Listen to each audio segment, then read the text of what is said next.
செந்தாமரையின் தாய்மை உள்ளம் மற்றும் வாழ்வியல் சிந்தனைகள் நூல் வெளியீடு மற்றும் திறனாய்வு நிகழ்ச்சியில் கலந்து வந்துள்ள அனைவருக்கும் என்னுடைய அன்பு கலந்த வணக்கத்தை தெரிவித்துக் கொள்கிறேன். இந்த நூல் வெளியீட்டு விழாவுக்கு ஐயா செல்வராஜ் ஓய்வு பெற்ற ஐஏஎஸ் அதிகாரியான மிக திறமை வாய்ந்த ஒரு நேர்மையான ஐயா செல்வராஜ் அவர்கள் இதை வெளியிடுவதற்கு வந்த நிகழ்ச்சியில் நானும் கலந்து கொள்வதற்கு வாய்ப்பளித்த விழா குழுவினருக்கு என்னுடைய மனமார்ந்த நன்றியை தெரிவித்துக் கொள்கிறேன். அதே போல் செல்லமுத்து ஐயாவும் ஓய்வு பெற்ற ஐஏஎஸ் அதிகாரி, நற்பெயரினை ஈட்டியவர். அவர் இந்த விழாவில் கலந்து கொள்கின்றார். அதே போன்று பல சான்றோர்கள், ஆன்றோர்கள் எல்லாரும் தமிழ்பால் மிகவும் அக்கறை உள்ளவர்கள், தமிழ் இனத்தின் மீது மற்றும் பாசமுள்ள அனைத்து சான்றோர்களும் இந்த விழாவில் கலந்து கொண்டிருக்கின்றீர்கள். உங்கள் அனைவருக்கும் என்னுடைய மறுமுறையும் என்னுடைய வணக்கத்தை தெரிவித்துக் கொள்கின்றேன். ஐயா தங்கராஜ் அவர்கள், முனைவர் தங்கராஜ் அவர்கள் இந்த அற்புதமான கதைகள் அடங்கிய நூலை இயற்றியுள்ளார். நம்முடைய தமிழ்நாட்டில் சிறுகதை எழுத்தாளர்கள் எல்லா காலத்திலும் சிறந்து விளங்கி இருக்கின்றார்கள். சிறுகதை என்று சொன்ன உடனேயே நமக்கு நினைவுக்கு வருவது புதுமை பித்தன் சிறுகதைகள், வாராருடைய சிறுகதைகள், பாரதியாருடைய சிறுகதைகள், வாவேஸ் ஐயருடைய சிறுகதைகள், கல்கிரா கிருஷ்ணமூர்த்தி அவர்களுடைய சிறுகதைகள், மாதவையா அவர்களுடைய சிறுகதைகள், இவைகள் அத்தனையும் நமக்கு மிக சிறப்பாக கதைகள் மூலமாக நல்ல கருத்துக்களை மக்களுக்கு சொல்லி இருக்கின்றார்கள். அண்ணா அவர்கள், பேரறிஞர் அண்ணா அவர்கள்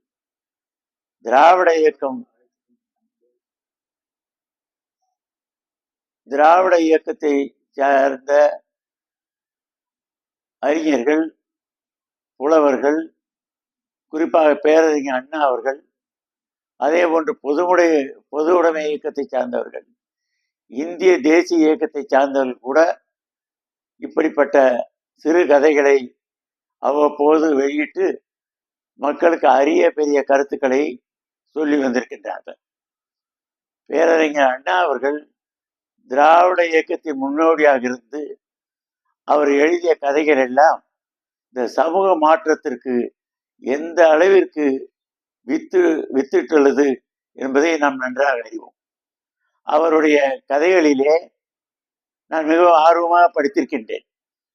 அவருடைய கதைகளிலே வாரா அவருடைய கருத்துக்கள், மாதவையா, கல்கிரா கிருஷ்ணமூர்த்தி, பாரதியார், பெரியார் இவருடைய கருத்துக்களை அடங்கிய கதைகளாகத்தான் இருக்கும்.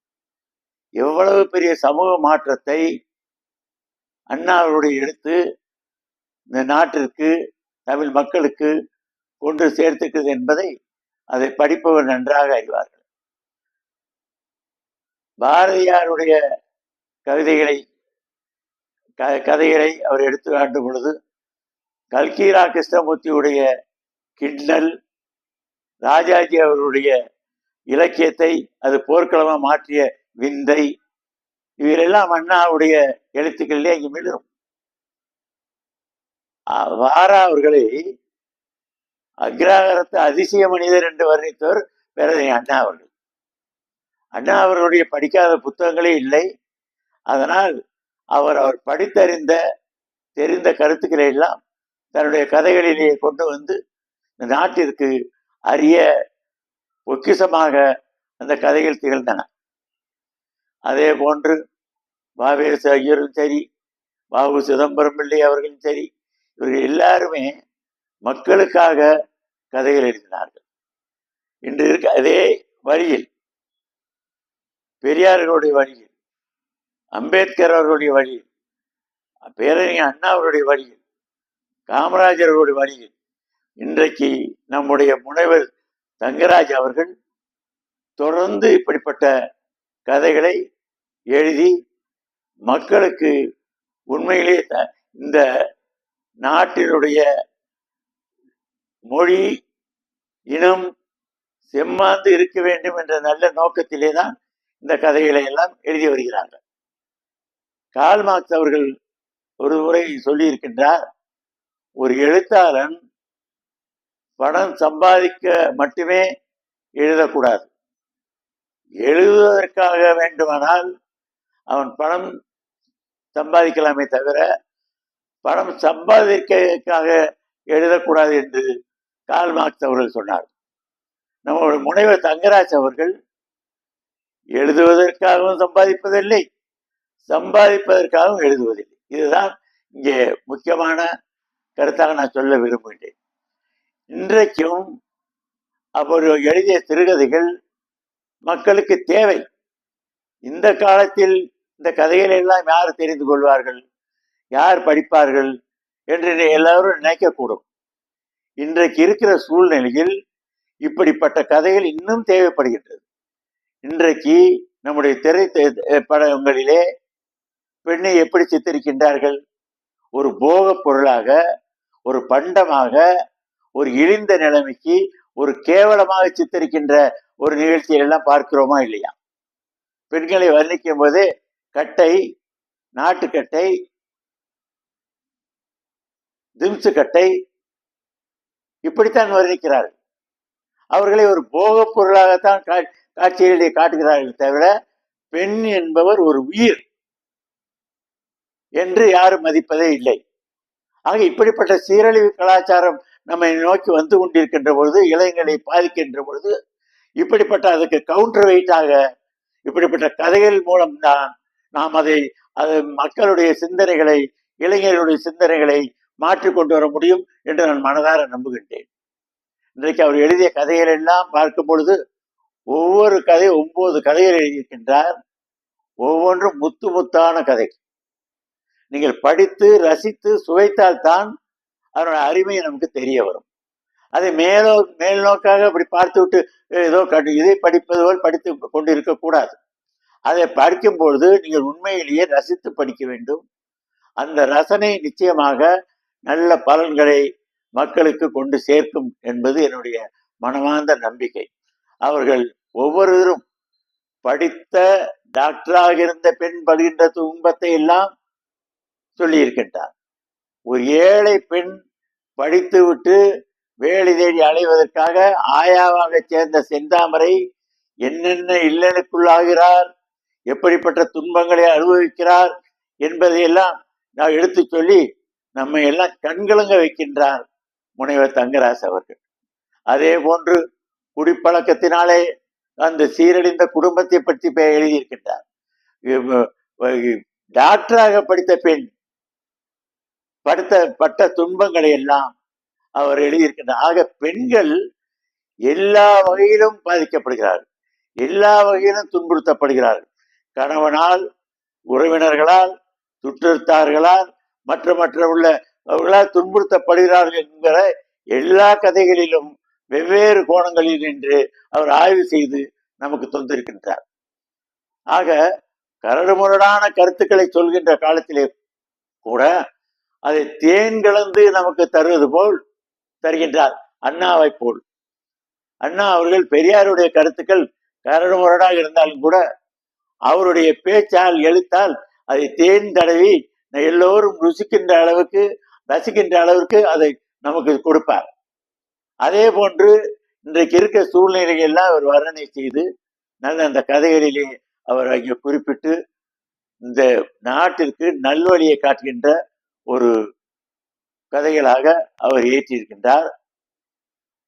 புரட்சியாளர் அம்பேத்கர் அவர்கள் சொல்வார்கள், சுதந்திரம், சமத்துவம், சகோதரத்துவம் எந்த மதம் அதை கடைபிடிக்கின்றதோ அதுதான் என்னுடைய மதம் என்று சொல்லியிருக்கிறார். அவர் முனைவர் தங்கராஜ் அவர் அதே போன்று எல்லாரையும் சமமாக நேசியுங்கள், எல்லோருக்கும் சமமான வாய்ப்பு கொடுங்கள், எல்லோருக்கும் சமமான கல்வி கொடுங்கள் என்கிற தத்துவத்தை எல்லாம் கூட தன்னுடைய கதைகளிலே கொண்டு சேர்த்து அம்பேத்கருடைய கருத்துக்கள், பெரியார் கருத்துக்கள், பேரறிஞர் அண்ணா கருத்துக்கள், காமராஜ் கருத்துக்கள், பாரதியார் கருத்துக்கள், வள்ளுவருடைய கருத்துக்களை அத்தனையும் தன்னுடைய கதைகளை கொண்டு சேர்த்திருக்கின்றார். குடியால் ஏற்படுகின்ற அவலங்களை பற்றி சொல்வது, குடும்பம் எப்படி சீரழிகிறது இன்றைக்கும் அதுதானே நிலைமை. என்ன மாற்றம் ஏற்பட்டிருக்கிறது? ஆனா இந்த நேரத்தில் அந்த குடியினால் வருகின்ற கேடுகளை பற்றி வெகு அருமையாக குடியினால் இந்த குடும்பம் சீரழிந்தது என்ற ஒரு கதையிலே சொல்லுகிறார். இளைஞர்கள் இன்றைக்கு சினிமாவிலே பார்த்தோம் என்றால் உண்மையெல்லாம் கதாநாயகன் கூட குடிக்க மாட்டான். அப்படி குடிப்பதா இருந்தாலும் கூட பின்னால் திருந்துவனாகத்தான் காட்சிகள் அமைக்கப்படும். எம்ஜிஆர் அவர் எந்த காலத்திலும் குடிக்கிற அந்த காட்சியை நடித்தே இதே கிடையாது. குடியை வெறுத்தவர் குடிக்கவும் மாட்டார். அதே போன்று புகைப்பிடிக்கவும் மாட்டார். புகைப்பிடிக்கின்ற காட்சியை தன்னுடைய படங்களில் இடம்பெற செய்ய மாட்டார். ஆனால் இன்றைக்கு என்ன நிலைமை? கதாநாயகன் வந்த உடனே போத்தல்களை திறக்கிறார்கள், குடிக்கிறார்கள். கதாநாயகன் சேர்ந்து குடிக்கிறார். எல்லோரும் சேர்ந்து குடிப்பது தவறில்லை என்கிற ஒரு கருத்தை திணிக்கின்றது சினிமா துறை, நம்மை சீரழிக்கின்ற போக்கை. இந்த நிலைமையில் குடியினுடைய கேடுகளை பற்றி சொல்வதற்கு எண்ணற்ற கதைகளை எழுதினாலும் கூட அதை நாம் வரவேற்க வேண்டும். அப்படிப்பட்ட அருமையான கதைகளை சொல்லியிருக்கின்றார் முனைவர் தங்கராஜ் அவர்கள். ஏராளமான நூல்களை எழுதியிருக்கின்றார். அவரை நான் வாயார உளமாற வாழ்த்துகின்றேன். அவருடைய பணி, எழுத்து பணி தொடர வேண்டும் என்று விரும்புகின்றேன்.